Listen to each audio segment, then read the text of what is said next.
Dans mes mains, je tiens une tasse magique Audrey Hepburn, où l'on voit l'une des toutes premières photos qui a été prise d'elle à Paris par le photographe français Marcel Thomas. Pourquoi? Parce que nous allons parler de certains des plus beaux livres consacrés à Audrey Hepburn dans cette vidéo. Donc une petite sélection tout à fait subjective et personnelle, avec des livres consacrés plutôt à son parcours et sa filmographie en général.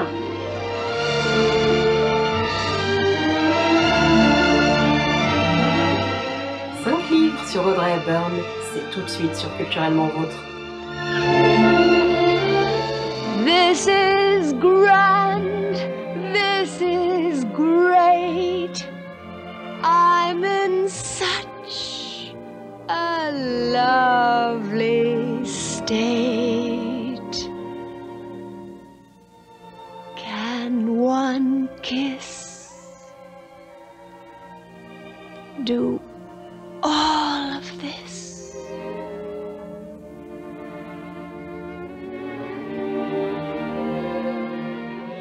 Selon la formule de Billy Wilder, il y a autant de livres sur Marilyn Monroe que sur la Seconde Guerre mondiale. Alors c'était pas vraiment le cas pour Audrey Hepburn, même s'il y en a objectivement beaucoup. Alors, ce très beau livre, qui est épuisé aujourd'hui il me semble, c'est un des plus beaux livres pour moi qui soit paru sur Audrey Hepburn. Alors il y a une préface de son fils Sean Hepburn Ferrer. C'est un livre qui est plutôt tourné sur la vie d'Audrey Hepburn, mais aussi son parcours. Il y a les deux. Donc on alterne vraiment entre des belles photos en pleine page, les pochettes avec les petits facsimilés, les documents reproduits.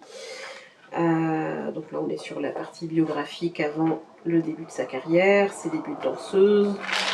Parmi les petites surprises du livre, il y a par exemple cette carte d'identité sous l'occupation. Donc elle se trouvait avec sa mère, Ella von Heemstra, en Hollande.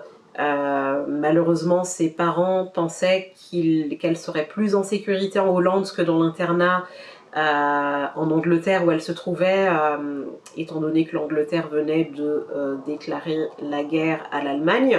Donc ils l'ont fait rentrer en Hollande pour rester avec sa mère, et malheureusement la Hollande a été occupée par les nazis, et Audrey Hepburn et sa mère participaient à la résistance. Son frère avait pris le maquis aussi, parce qu'il aurait pu être arrêté. Et Audrey Hepburn, qui dansait, qui voulait devenir une danseuse, une ballerine, distribuait des tracts et des programmes de la résistance qu'elle cachait dans ses chaussons de danse ou dans ses chaussettes.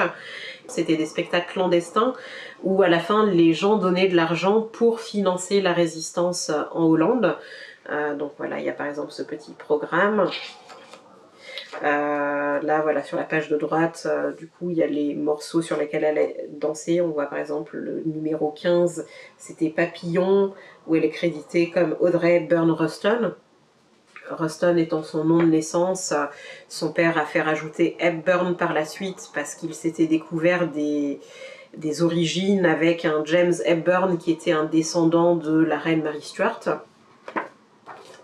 d'où le nom Audrey Hepburn.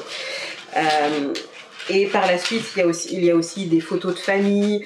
Il y a par exemple ces dessins qu'elle avait dessinés enfant sous l'occupation lorsqu'elle n'avait rien d'autre à faire parce que sa famille avait dû, avant la libération, avant d'être libérée par les Anglais, ils ont dû rester cachés pendant plusieurs semaines dans la cave avec très peu de nourriture. Mais à chaque fois, c'est vraiment contextuel et ça permet de rendre palpable sa vie, son existence, et on a presque l'impression, en lisant le livre, finalement, voilà, d'avoir un récit intime et de feuilleter presque un album de famille.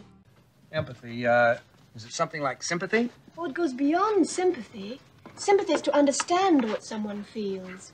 Empathy is to project your imagination so that you actually feel what the other person is feeling. You put yourself in the other person's place. Do I make myself clear?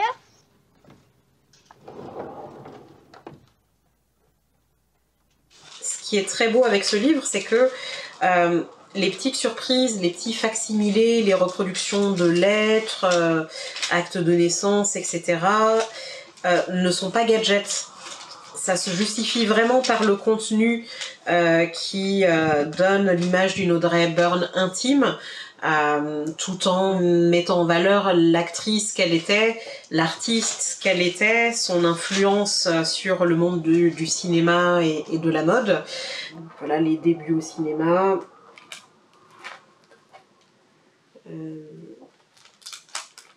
Donc, il y a quand même beaucoup de documents qui sont reproduits. Ce qui est bien, c'est vraiment... on a une vraie variété de documents aussi qui sont reproduits, comme je le disais. De très belles photos qui alternent les photos familiales, les photos des coulisses, les photos, les captures des films ou les photos de studio, comme celle-ci.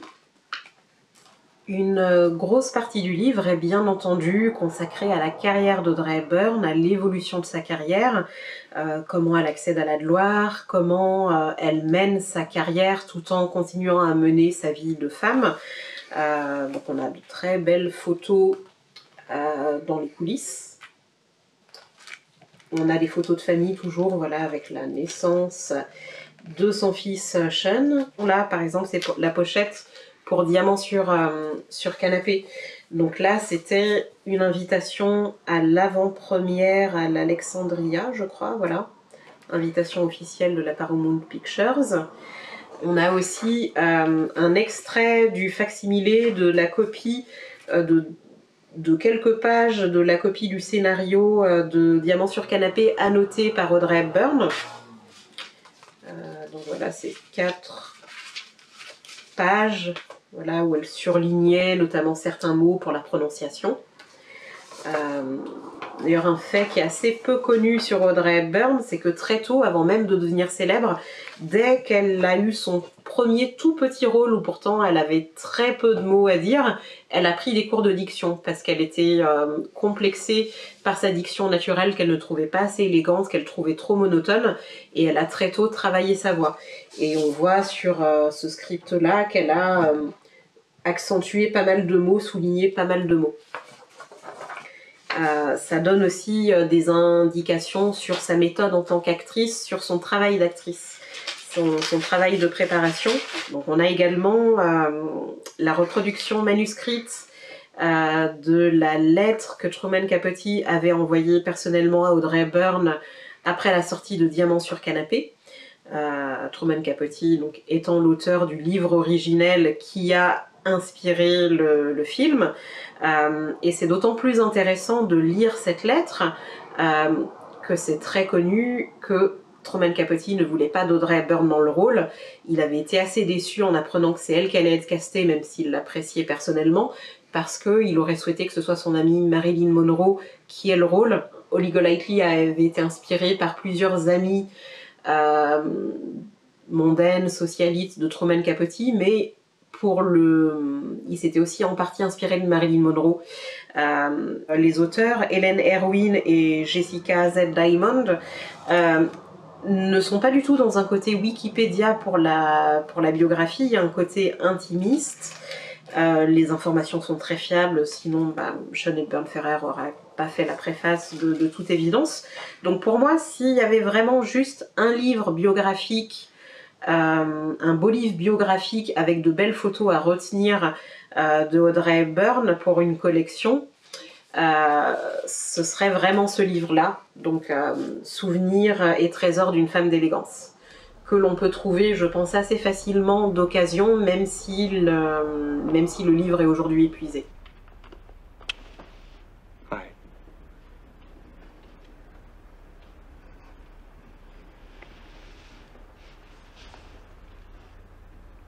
What do you want?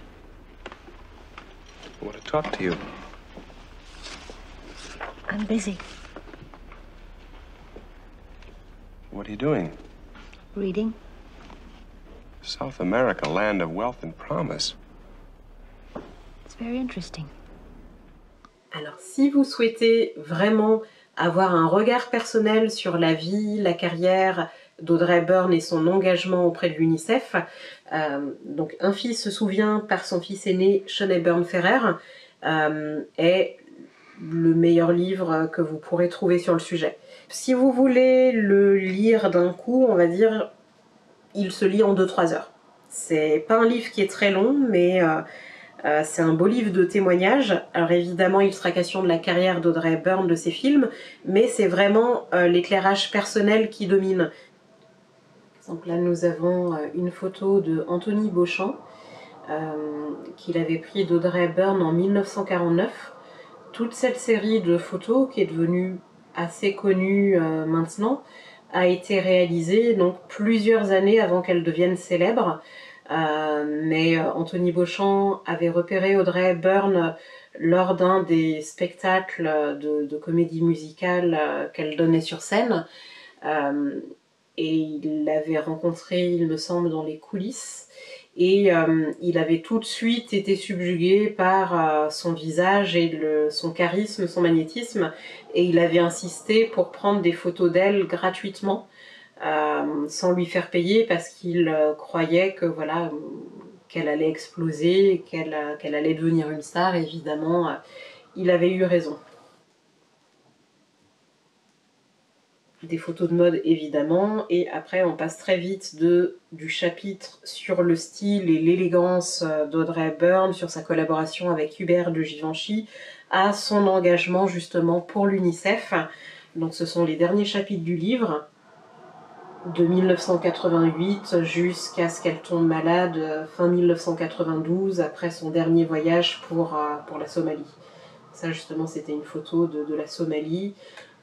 Il a également reproduit l'intégralité du discours qu'elle avait tenu à Genève pour convaincre les Nations Unies, les pays des Nations Unies, de donner 1% de leur PIB pour aider les pays du tiers-monde à se développer et à devenir peu à peu autonomes. Le livre a été publié en 2003 à l'occasion des 10 ans de la mort d'Audrey Hepburn, mais comme il le dit en préface, peut-être un aspect qui à l'époque n'était pas aussi connu sur Audrey Hepburn, c'était le fait qu'elle avait cette tristesse et cette mélancolie qui l'habitait depuis l'enfance. I'm crazy about Tiffany's. Listen. You know those days when you get the mean reds? The mean reds. You mean like the blues? No. The blues are because you're getting fat or maybe it's been raining too long. You're just sad, that's all. The mean reds are horrible. Suddenly you're afraid and you don't know what you're afraid of. Did you ever get that feeling? Sure. Well, when I get it, the only thing that does any good is to jump into a cab and go to Tiffany's. Calms me down right away. The quietness and the proud look of it, nothing very bad could happen to you there. If I could find a real life place that made me feel like Tiffany's, then I'd buy some furniture and give the cat a name. Donc évidemment, elle avait cette mélancolie, cette tristesse à cause de l'occupation qu'elle avait vécue, ce à quoi elle a assisté étant encore très jeune, mais aussi, même avant ça, en raison de l'abandon de son père. Donc son père qui avait des sympathies fascistes et qui a fini par quitter femme et enfants après avoir dilapidé en grande partie la fortune familiale, et qu'elle n'a pas revu du début de l'occupation jusqu'en 1964, quand son mari Mel Ferrer a fini par retrouver sa trace et où elle a fini par le revoir une fois avant et de lui pardonner. Donc il sera beaucoup de questions de ça, de l'influence de cet abandon sur la vie d'Audrey Hepburn, sur l'importance, l'impact que ça a eu sur ses mariages, mais aussi sur son implication auprès de l'UNICEF. Même sur les parties avant le début de son engagement pour l'UNICEF, qui n'est arrivé que quelques années avant sa disparition, donc en 1988, il fait beaucoup ressortir pour quelles raisons voilà, elle avait cette sensibilité pour le sort des plus démunis, et notamment des enfants en situation de guerre. Donc évidemment, il y a eu l'occupation, Lorsqu'elle vivait avec sa mère et ses demi-frères sous l'occupation, elle a souffert de malnutrition, ce qui explique sa minceur, voire sa maigreur pour le reste de sa vie, mais elle avait reçu des colis alimentaires à cette époque-là, de la part de l'UNICEF justement, qui existait déjà. Donc c'est ce qui l'a rendue aussi sensible au sort de la population et notamment des enfants dans les pays en guerre, indépendamment de la politique. C'est quelque chose sur lequel elle insistait toujours quand elle disait mais quand si à côté de chez vous, vous entendez un gros bruit, vous sortez en courant et vous voyez que y a un automobiliste qui a percuté un enfant, est-ce que vous allez vous poser la question, est-ce que c'était est-ce que c'est la faute du chauffeur qui roulait trop vite, ou est-ce que c'est à cause de l'enfant qui a couru devant la voiture avec son ballon sans regarder? Non, vous vous en foutez, vous allez courir pour secourir l'enfant. Là, Sean Hepburn Ferrer avec Audrey Hepburn, alors qu'il n'avait que 3 ans, je crois, avec son père, Mel Ferrer. On passe ensuite au livre de Luca Dotti, qui est un livre de cuisine, mais un livre de cuisine sous forme, on peut dire qu'il s'agit plutôt d'une biographie culinaire, biographie familiale et culinaire. Donc la vie d'Audrey Hepburn et sa carrière également à travers les recettes de famille et les recettes qu'elle appréciait. Donc ça s'appelle Audrey at Home, Memories of My Mother's Kitchen. Donc Audrey chez elle, les souvenirs depuis la cuisine de ma mère, avec des recettes, des photos et des histoires personnelles. Voilà an egg. Now an egg is not a stone. It is not made of wood. It is a living thing. It has a heart. So when we crack it, we must not torment it. We must be merciful and execute it quickly, like with the guillotine. Tac! It is done with one hand. Kindly watch the wrist. Voilà. 1, 2, 3. Crack! You see? It is all in the wrist. Donc il faut savoir qu'Audrey Hepburn a plus ou moins quasiment mis un terme à sa carrière après Voyage à deux de Stanley Donen en 1966. Alors après, elle a bien entendu fait quelques films, y compris avec Sean Connery, La Rose et la Flèche, très beau film méconnu où elle joue Marianne face à Sean Connery, Robin des Bois, de retour des croisades, qu'elle avait fait d'ailleurs parce que son fils, Lucas, était fan de Sean Connery et de James Bond, et c'était notamment lui qui l'avait convaincu de faire ce film qui était l'un des derniers films importants de sa carrière. Mais justement, si elle avait mis sa carrière sur parenthèse après Voyage à deux, c'est qu'elle souhaitait s'occuper de Luca Dotti et de sa vie de mère et d'épouse après avoir travaillé très durement depuis son adolescence et à la fin de la trentaine, jusqu'à ses 38 ans. Donc on a là l'un de mes livres, qui est vraiment l'un de mes livres préférés sur Audrey Hepburn, parce que non seulement il est question de cuisine et il y a de très bonnes recettes d'époque, mais c'est vraiment une biographie entrecoupée de recettes. Take an egg. 1, 2, 3. New egg. 1, 2, 3. New egg. 1, 2, 3. New egg. 1, 2, 3. Take an egg. Crack.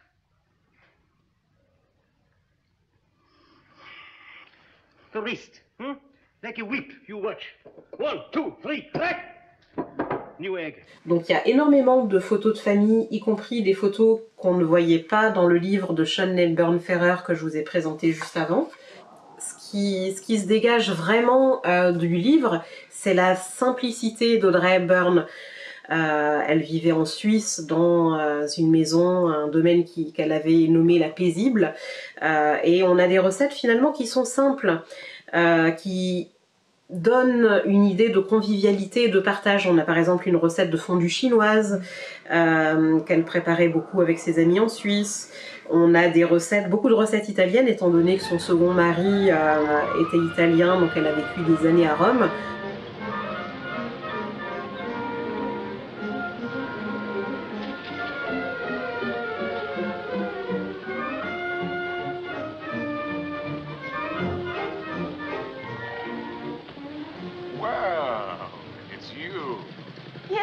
badly. Or is it? Do you like it? Par exemple, elle préparait beaucoup de mozzarella à la carossa. Mozzarella en carrosse, en gros, c'est une boule de mozzarella que vous panez et que vous cuisez à l'huile ou au four. C'est des recettes vraiment sans chichi, mais assez authentiques. Je n'ai pas testé évidemment toutes les recettes du livre pour le moment. Une de mes recettes fétiches, c'est bien entendu les penne à la vodka. J'avais déjà cuisiné avant, mais là on a vraiment la recette originelle qui vient du restaurant à Los Angeles qui avait rendu cette recette célèbre auprès du tout Hollywood. On a d'ailleurs une petite anecdote très sympathique sur la création, les origines de cette recette qui sont entourées de légendes. Comme la recette était très populaire auprès des gens qui travaillaient à Hollywood, la légende veut que la recette aurait été créée par les gens des effets spéciaux, notamment qui travaillaient sur les films d'horreur, qui auraient mélangé de la sauce tomate avec de la vodka pour obtenir un effet de sang brillant. Mais, selon Luca Dotti, ce serait probablement une légende. Une belle recette, très simple, si vous voulez un repas entre amis, quelque chose à préparer en 20 minutes, montre en main, penne à la vodka. On a aussi une recette de gâteau au chocolat.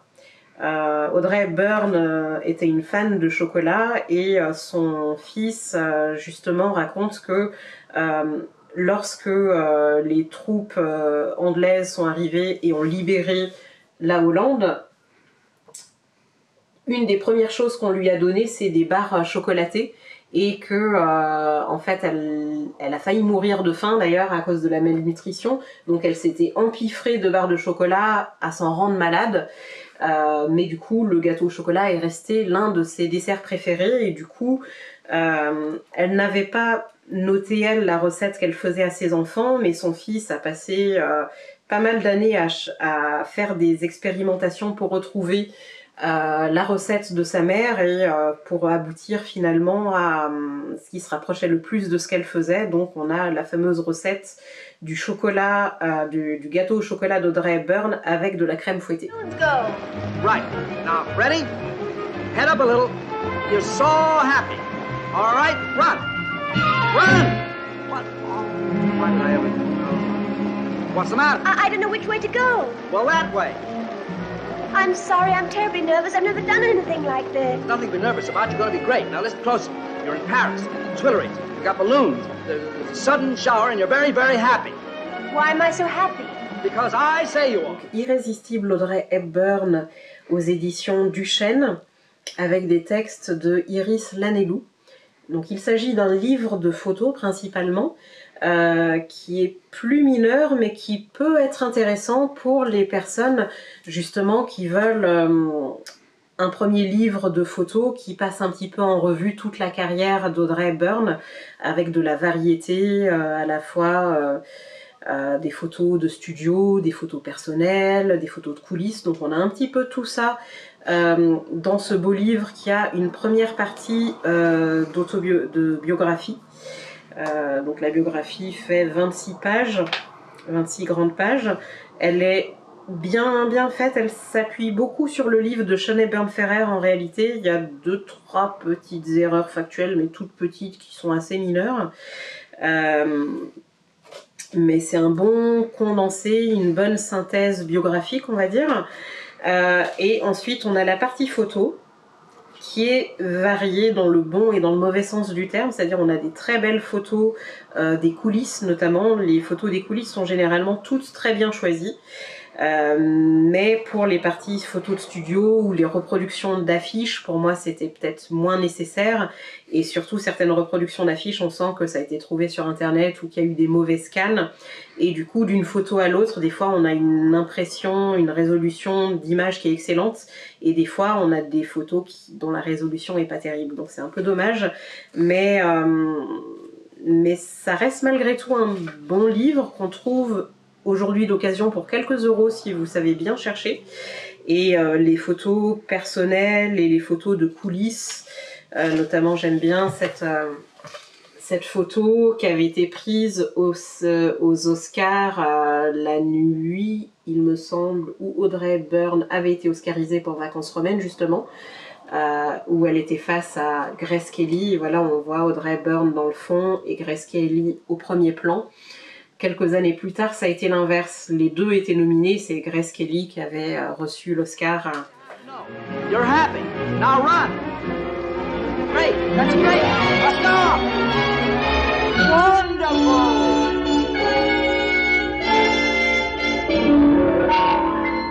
Alors, il s'agit du livre Audrey Hepburn, Photographs, donc de la période de 1953 à 1966, donc la période la plus faste de sa carrière, là où elle a eu tous ses rôles célèbres. Donc il s'agit d'une monographie chez Taschen par le photographe Bob Willoughby, qui l'a photographiée durant toutes ces années. Donc il s'agit d'une très belle édition en grand format. Donc ça c'est une réimpression, une réédition qui est sortie chez Taschen assez récemment, qui est moins chère que l'édition originelle. Donc l'intérêt, c'est déjà qu'il s'agit d'un des rares photographes qui a pu la photographier dans des instants privilégiés, que ce soit sur le plateau, dans les coulisses ou dans sa vie familiale aussi, de la période de Vacances romaines jusqu'à Voyage à deux. Donc il y a des photos vraiment magnifiques. Comme on est chez les éditions Taschen, la qualité d'impression est juste irréprochable, parsemée à chaque fois de petites phrases sur Audrey Hepburn, et donc on peut voir voilà, ses plus grands rôles, et c'est un peu certains moments clés de sa vie à travers ce très beau livre. Donc on a des photos de studio, on a des photos de coulisses, et on a des photos de sa vie personnelle chez elle, par exemple, avec le petit fan qu'elle avait hébergé chez elle lors de la préparation du film de Mel Ferrer, Verte demeure, qui est resté avec elle presque jusqu'à l'âge adulte quand elle a dû s'en séparer. Voilà, par exemple, on a cette photo où le fan est carrément à table avec elle, chez elle.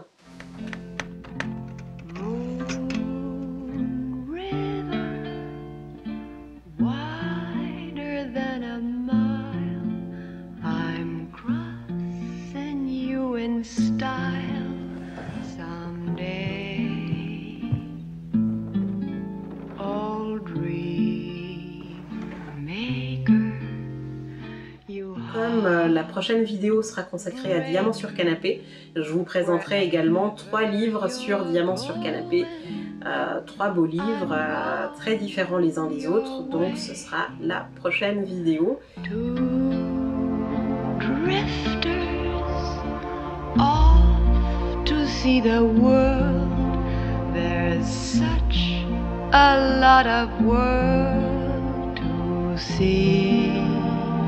C'était 5 livres sur Audrey Hepburn. À bientôt sur Culturellement Vôtre.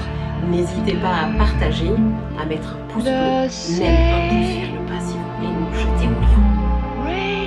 Rainbows end, waiting round the bend. My huckleberry friend, Moon River.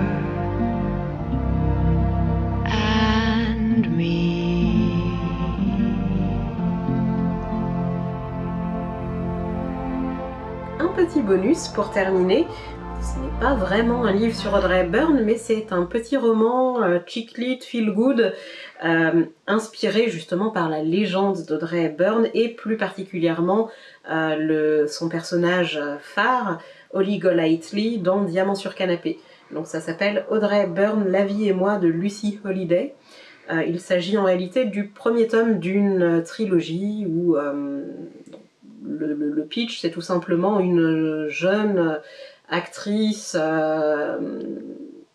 très gaffeuse, un peu à la Bridget Jones, à qui il arrive plein de malheurs quand elle essaye de passer des auditions alors que c'est pas vraiment son ambition, et elle va recevoir l'aide impromptue du fantôme de Audrey Hepburn, plutôt de la projection fantasmée d'Holly Golightly en réalité, pour s'en sortir. Et donc voilà, c'est pas un grand roman du tout, mais c'est une petite lecture très agréable, très optimiste, feel good, qui est plutôt sympathique. J'ai pas encore lu la suite, sachant que le 2e tome c'est Le fantôme de Marilyn Monroe et le 3e Le fantôme de Grace Kelly.